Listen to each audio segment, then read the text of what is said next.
আমার টমেটো গাছে কিন্তু ফুল চলে এসেছে আর আমি এই ফুলগুলোকে এখন ছিঁড়ে ফেলবো, মানে এই ডালের যে মাথাগুলো রয়েছে সেগুলোকে আমি ভেঙে ফেলবো। আর এটা হবে আমার টুজি কাটিং। এই দেখো কত সুন্দর হয়ে ফুল হয়েছে, আর এগুলো দেখে মায়া করলে কিন্তু মোটেই চলবে না। এই ফুলগুলোকে যদি এখন রেখে দিই তাহলে কিন্তু গাছের গ্রোথ হওয়া বন্ধ হয়ে যাবে, আর গাছে যত এনার্জি আছে সব এই ফুল ফল বানাতে লাগিয়ে দেবে। আর আমাদের কিন্তু এখনও গাছের গ্রোথ হওয়া বাকি আছে।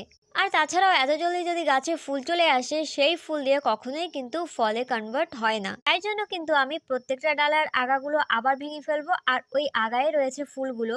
আর এরপর যেই পাতার পাশ থেকে যেই ডালগুলো বের হবে এই আগাটা ভাঙার পরে, সেই ডালের থেকে যেই ফুলগুলো হবে সেগুলোকেই আমরা রাখবো। আমি কিন্তু 2-1 দিন পরে পরে চেক করতে থাকি যে গাছের মাথায় ফুল এসেছে কিনা, কারণ অনেক জলদি ফুল এসে যায় টমেটো গাছে।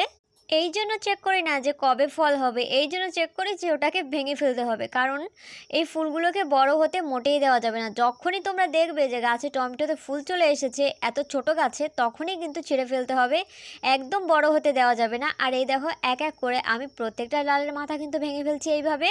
আর বেশি দেরি নেই, আর জাস্ট একটা ডাল বেরোবে, তারপরেই আমরা সেই ডাল আর কাটবো না, সেটার থেকেই ফল নেব। আর তোমাদেরকে কিন্তু আমি প্রত্যেকটা ভিডিওতেই বলি যে নিচের দিকে যে পাতাগুলো রয়েছে যেগুলোর বয়স হয়ে গেছে সেগুলোকে কিন্তু কেটে ফেলতে হবে। আর এই প্যাকেটে আমি লাগিয়েছি টমেটো গাছ, তার গোড়ায় কিন্তু অনেকে আগাছা হয়, আর এগুলো কিন্তু টমেটোরই চারা। চাল ধোয়া জল, সবজি ধোয়া জল সব কিছুই আমি এর গোড়ায় দিই, আর তার সাথেই কিন্তু এই টমেটোর বিচিগুলো পড়েছে, আর সে থেকেই কিন্তু এই চারাগুলো হয়েছিল। তো এগুলোকেও আমি খুঁটে ফেললাম, আর এই দেখো মাটিগুলোকে একটু ভালো করে খুঁড়ে খুঁড়ে ঢিলা করে দিচ্ছি। তো এইভাবেই কিন্তু গাছের যত্ন করতে হয়। তো ভিডিওটি ভালো লাগলে লাইক শেয়ার কমেন্ট করো, আমার চ্যানেল নতুন আসলে সাবস্ক্রাইব করে দিও।